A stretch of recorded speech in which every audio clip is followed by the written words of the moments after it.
ಎಲ್ಲರಿಗೂ ನಮಸ್ಕಾರ ಸ್ನೇಹಿತರೆ ಒಳಚರಂಡಿ ನೋಡಿ, ಬೆಂಗಳೂರು ನೀರಾವರಿ ಮತ್ತು ಒಳಚರಂಡಿ ಏನು ಇಲಾಖೆಯಿಂದ ನೇಮಕಾತಿಯ ಹೊಸ ಸೂಚನೆ ಬಿಡುಗಡೆಯಾಗಿದೆ. ಬೋತ್ ಮೇಲ್ ಅಂಡ್ ಫಿಮೇಲ್, ಪುರುಷ ಮತ್ತು ಮಹಿಳಾ ಅಭ್ಯರ್ಥಿಗಳು ಇಬ್ಬರು ಅರ್ಜಿಗಳನ್ನ ಸಲ್ಲಿಸಬಹುದು.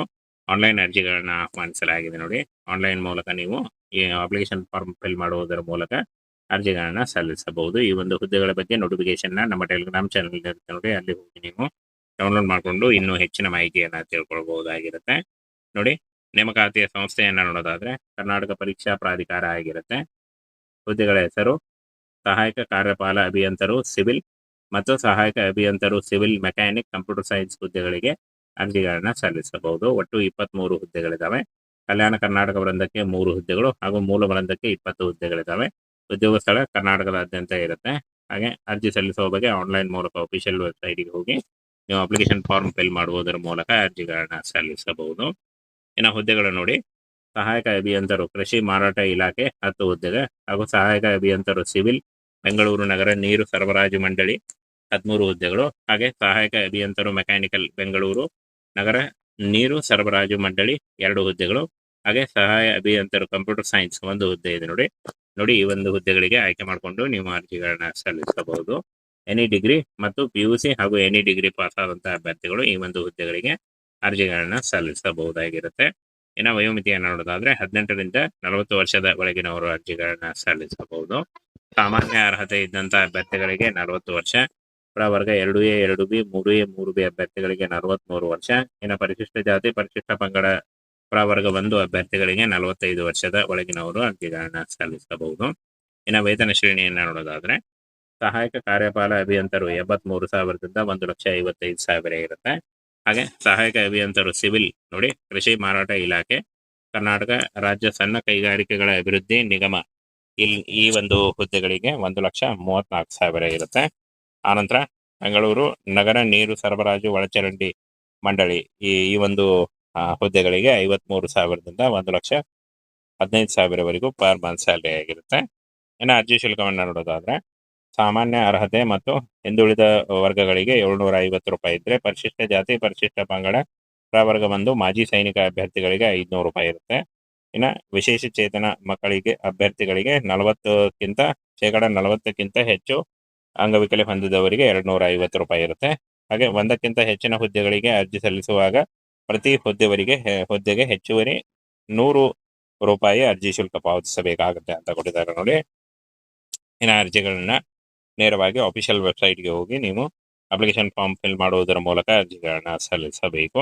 ಆಯ್ಕೆ ವಿಧಾನವನ್ನು ನೋಡೋದಾದ್ರೆ ಲಿಖಿತ ಪರೀಕ್ಷೆ ಇರುತ್ತೆ ನೋಡಿ. ಪತ್ರಿಕೆ 1 ಸಾಮಾನ್ಯ ಪತ್ರಿಕೆ ಇರುತ್ತೆ. ಪ್ರಚಲಿತ ವಿದ್ಯಮಾನಗಳು, ಸಾಮಾನ್ಯ ವಿಜ್ಞಾನ, ಸಂವಿಧಾನ ಇತ್ಯಾದಿ ಇರುತ್ತೆ. 300 ಅಂಕಗಳು, 2 ಗಂಟೆ ಅವಧಿ ಇರುತ್ತೆ.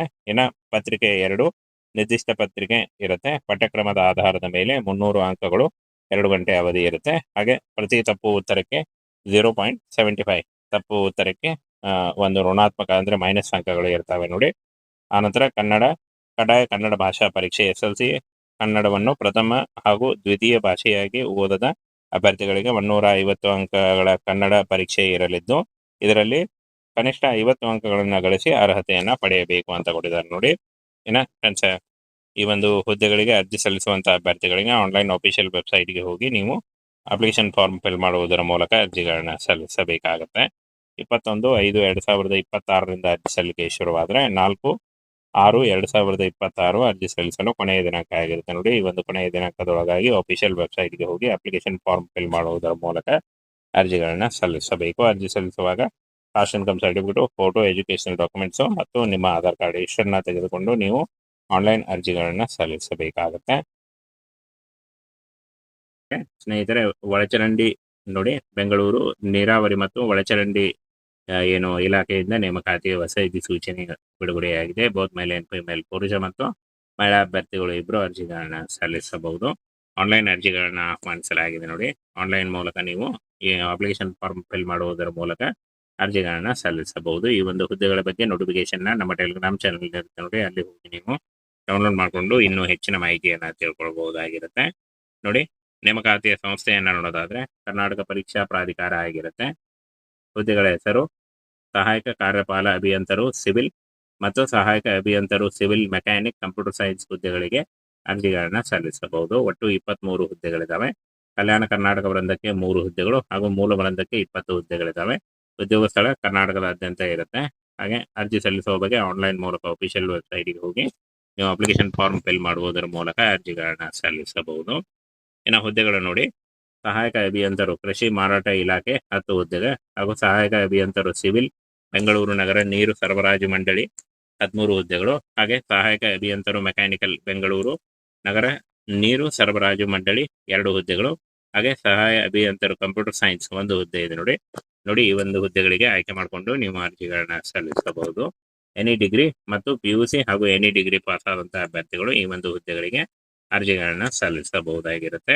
ಇನ್ನು ವಯೋಮಿತಿಯನ್ನು ನೋಡೋದಾದ್ರೆ 18ರಿಂದ 40 ವರ್ಷದ ಒಳಗಿನವರು ಅರ್ಜಿಗಳನ್ನ ಸಲ್ಲಿಸಬಹುದು. ಸಾಮಾನ್ಯ ಅರ್ಹತೆ ಇದ್ದಂತಹ ಅಭ್ಯರ್ಥಿಗಳಿಗೆ 40 ವರ್ಷ, ಪ್ರವರ್ಗ 2A 2B 3A 3B ಅಭ್ಯರ್ಥಿಗಳಿಗೆ 43 ವರ್ಷ. ಇನ್ನು ಪರಿಶಿಷ್ಟ ಜಾತಿ ಪರಿಶಿಷ್ಟ ಪಂಗಡ ಪ್ರವರ್ಗ 1 ಅಭ್ಯರ್ಥಿಗಳಿಗೆ 45 ವರ್ಷದ ಒಳಗಿನವರು ಅರ್ಜಿಗಳನ್ನ ಸಲ್ಲಿಸಬಹುದು. ಇನ್ನು ವೇತನ ಶ್ರೇಣಿಯನ್ನು ನೋಡೋದಾದ್ರೆ ಸಹಾಯಕ ಕಾರ್ಯಪಾಲ ಅಭಿಯಂತರು 73,000ದಿಂದ 1,55,000 ಇರುತ್ತೆ.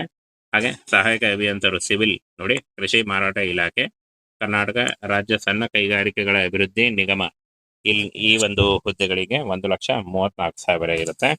ಆನಂತರ ಬೆಂಗಳೂರು ನಗರ ನೀರು ಸರಬರಾಜು ಒಳಚರಂಡಿ ಮಂಡಳಿ ಈ ಒಂದು ಹುದ್ದೆಗಳಿಗೆ 53,000ದಿಂದ 1,15,000ವರೆಗೂ ಪರ್ ಮಂತ್ ಸ್ಯಾಲರಿ ಆಗಿರುತ್ತೆ.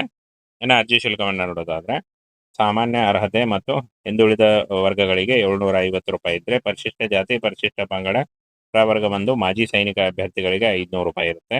ಇನ್ನು ವಿಶೇಷ ಚೇತನ ಮಕ್ಕಳಿಗೆ ಅಭ್ಯರ್ಥಿಗಳಿಗೆ 40% ಹೆಚ್ಚು ಅಂಗವಿಕಲೆ ಹೊಂದಿದವರಿಗೆ 250 ರೂಪಾಯಿ ಇರುತ್ತೆ. ಹಾಗೆ 1ಕ್ಕಿಂತ ಹೆಚ್ಚಿನ ಹುದ್ದೆಗಳಿಗೆ ಅರ್ಜಿ ಸಲ್ಲಿಸುವಾಗ ಪ್ರತಿ ಹುದ್ದೆಗೆ ಹೆಚ್ಚುವರಿ 100 ರೂಪಾಯಿ ಅರ್ಜಿ ಶುಲ್ಕ ಪಾವತಿಸಬೇಕಾಗುತ್ತೆ ಅಂತ ಕೊಟ್ಟಿದ್ದಾರೆ ನೋಡಿ. ಇನ್ನು ಅರ್ಜಿಗಳನ್ನ ನೇರವಾಗಿ ಅಫಿಷಿಯಲ್ ವೆಬ್ಸೈಟ್ಗೆ ಹೋಗಿ ನೀವು ಅಪ್ಲಿಕೇಶನ್ ಫಾರ್ಮ್ ಫಿಲ್ ಮಾಡುವುದರ ಮೂಲಕ ಅರ್ಜಿಗಳನ್ನ ಸಲ್ಲಿಸಬೇಕು. ಆಯ್ಕೆ ವಿಧಾನವನ್ನು ನೋಡೋದಾದ್ರೆ ಲಿಖಿತ ಪರೀಕ್ಷೆ ಇರುತ್ತೆ ನೋಡಿ. ಪತ್ರಿಕೆ 1 ಸಾಮಾನ್ಯ ಪತ್ರಿಕೆ ಇರುತ್ತೆ. ಪ್ರಚಲಿತ ವಿದ್ಯಮಾನಗಳು, ಸಾಮಾನ್ಯ ವಿಜ್ಞಾನ, ಸಂವಿಧಾನ ಇತ್ಯಾದಿ ಇರುತ್ತೆ. 300 ಅಂಕಗಳು, 2 ಗಂಟೆ ಅವಧಿ ಇರುತ್ತೆ. ಇನ್ನು ಪತ್ರಿಕೆ 2 ನಿರ್ದಿಷ್ಟ ಪತ್ರಿಕೆ ಇರುತ್ತೆ. ಪಠ್ಯಕ್ರಮದ ಆಧಾರದ ಮೇಲೆ 300 ಅಂಕಗಳು, 2 ಗಂಟೆ ಅವಧಿ ಇರುತ್ತೆ. ಹಾಗೆ ಪ್ರತಿ ತಪ್ಪು ಉತ್ತರಕ್ಕೆ 0.75 ತಪ್ಪು ಉತ್ತರಕ್ಕೆ ಒಂದು ಋಣಾತ್ಮಕ ಅಂದ್ರೆ ಮೈನಸ್ ಅಂಕಗಳು ಇರ್ತವೆ ನೋಡಿ. ಆನಂತರ ಕಡ್ಡಾಯ ಕನ್ನಡ ಭಾಷಾ ಪರೀಕ್ಷೆ SLC ಕನ್ನಡವನ್ನು ಪ್ರಥಮ ಹಾಗೂ ದ್ವಿತೀಯ ಭಾಷೆಯಾಗಿ ಓದದ ಅಭ್ಯರ್ಥಿಗಳಿಗೆ 150 ಅಂಕಗಳ ಕನ್ನಡ ಪರೀಕ್ಷೆ ಇರಲಿದ್ದು, ಇದರಲ್ಲಿ ಕನಿಷ್ಠ 50 ಅಂಕಗಳನ್ನು ಗಳಿಸಿ ಅರ್ಹತೆಯನ್ನ ಪಡೆಯಬೇಕು ಅಂತ ಕೊಟ್ಟಿದ್ದಾರೆ ನೋಡಿ. ಇನ್ನು ಫ್ರೆಂಡ್ಸ್, ಈ ಒಂದು ಹುದ್ದೆಗಳಿಗೆ ಅರ್ಜಿ ಸಲ್ಲಿಸುವಂತಹ ಅಭ್ಯರ್ಥಿಗಳಿಗೆ ಆನ್ಲೈನ್ ಅಫಿಷಿಯಲ್ ವೆಬ್ಸೈಟ್ಗೆ ಹೋಗಿ ನೀವು ಅಪ್ಲಿಕೇಶನ್ ಫಾರ್ಮ್ ಫಿಲ್ ಮಾಡುವುದರ ಮೂಲಕ ಅರ್ಜಿಗಳನ್ನ ಸಲ್ಲಿಸಬೇಕಾಗತ್ತೆ.